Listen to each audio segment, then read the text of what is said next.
Hi అండి, అందరికీ నమస్తే. Welcome to my channel.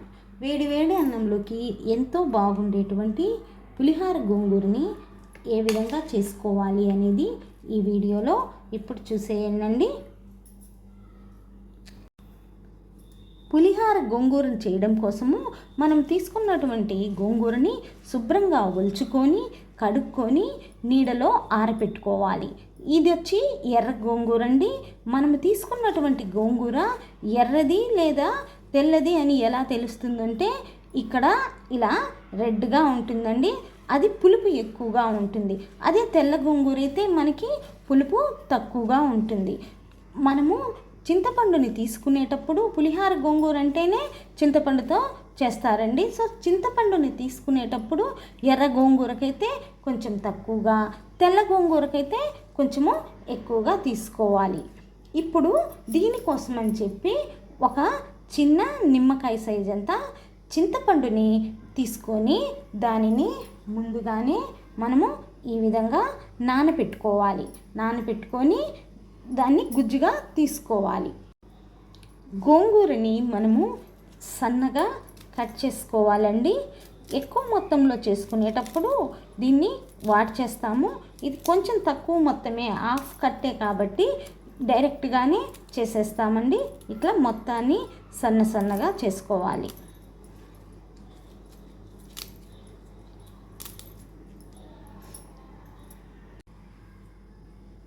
చూడండి, ఈ చింతపండు గుజ్జుని ఈ విధంగా తీసేసుకొని ఈ విధంగా వచ్చినటువంటి వేస్టేజీని మనం ఏదైనా రోటి పచ్చట్లో కానీ చారులో కానీ వాడుకోవాలి. ఇప్పుడు స్టవ్ ఆన్ చేసుకొని బాణలు పెట్టుకొని దాంట్లో 2 స్పూన్ల మెంతులు,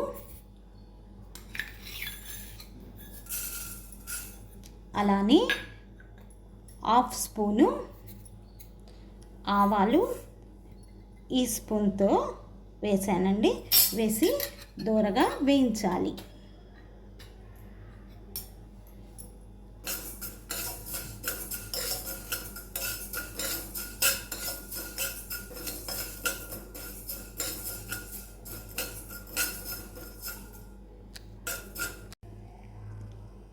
మెంతులు వేగిపోయినాయండి. ఇంకా మనము వీటిల్ని తీసేసుకోవాలి, వేరే దానిలోకి మార్చేసుకోవాలి.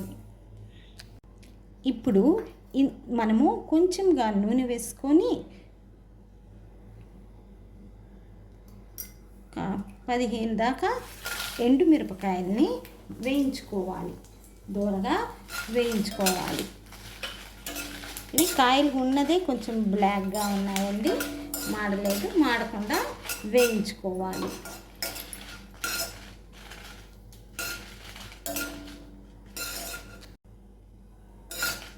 మిరపకాయలు కూడా వేగిపోయాయండి.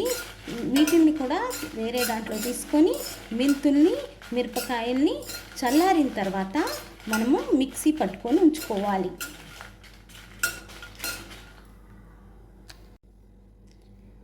ఇప్పుడు మనము కొంచెం నూనెని పోసుకోవాలి. అది కొంచెము ఎక్కువగానే పోసుకోవాలి, ఎందుకంటే చింతపండు పులుసు, గోంగూర, పోపు అన్నీ దీంట్లోనే వస్తాయండి.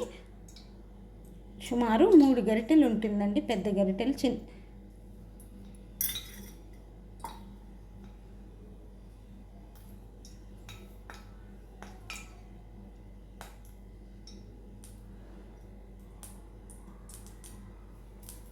ఇప్పుడు పోపు వేసుకోవాలి. పోపు కోసము ఆవాలు 1 స్పూను, మినప్పప్పు, పచ్చిశనగపప్పు,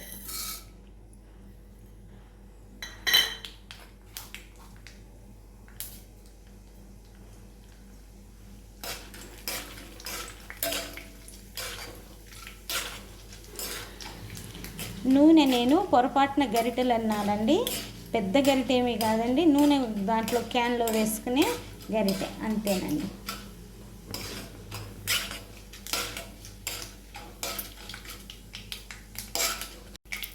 అలానే ఎండుమిరపకాయలు, ఒక 3 ఎండుమిరపకాయలు,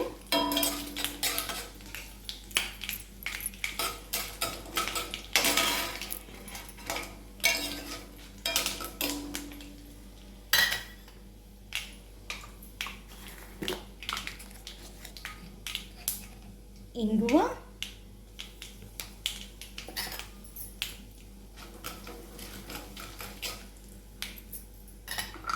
మనము పెట్టుకున్నటువంటి చింతపండు పులుసు, అలానే కొంచెంగా కరివేపాకు, చింతపండు పులుసు,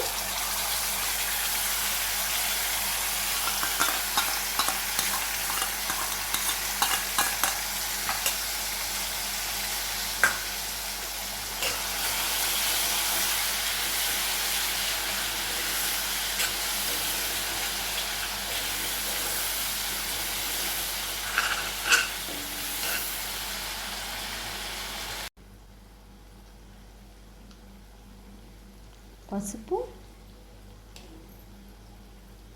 అలానే ఉప్పు అండి 2 స్పూన్లు. ఇది మొత్తం పచ్చడికి సరిపోకపోతే మళ్ళీ వేసుకోవాలి. చూడండి, ఈ గరిటెతో 3 గరిటెలు వేసానండి. నూనె,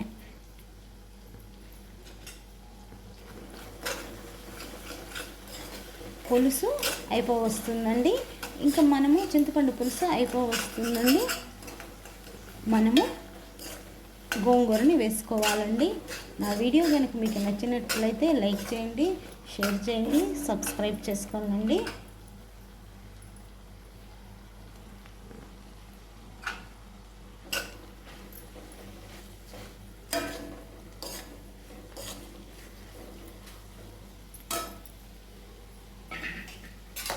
ఇది మనం ఆల్రెడీ కట్ చేసి పెట్టుకున్నటువంటి గోంగూర అండి.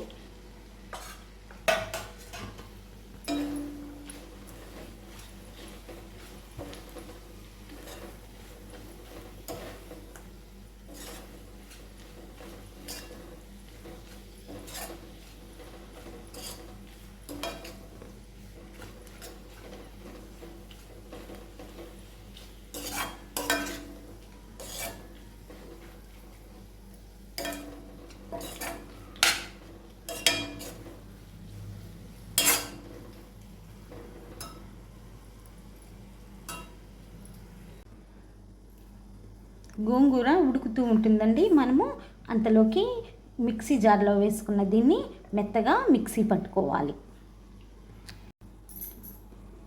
ఈ విధంగా మిక్సీ పట్టుకున్న తర్వాత ఈ పౌడర్ని మనము పులిహార గోంగూరలో వేసుకోవాలి. వేసుకునేటప్పుడు మొత్తము ఒకేసారి కాకుండా కొంచెం కొంచెంగా వేసుకుంటూ కలుపుకొని కారం సరిచూసుకొని వేసుకోవాలి. చూడండి, ఇప్పుడు ఇది బాగా ఉడుకుతూ ఉందండి. మనము ఇందులో కారాన్ని వేసుకోవాలి. ఫస్ట్ నేను 3 స్పూన్లు వేస్తున్నానండి.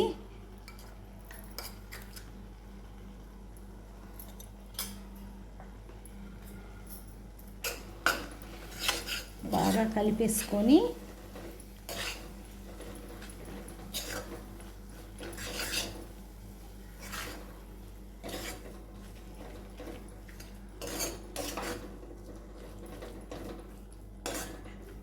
ఒకసారి కారము చూసుకోవాలి.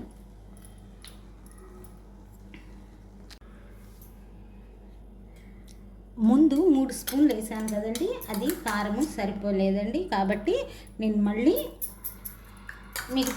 మిగిలిన దాన్ని మొత్తాన్ని వేసేసానండి.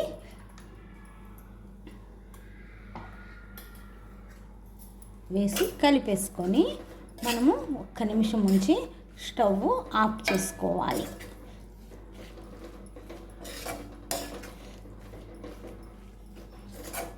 ఇంతేనండి. ఇది చల్లారిపోయిన తర్వాత మనకి నూనె పైకి తేలుతుందండి. ఇప్పుడేమీ తేలదు. చల్లారిపోయిన తర్వాత కొంచెము నూనె తేలుతుంది.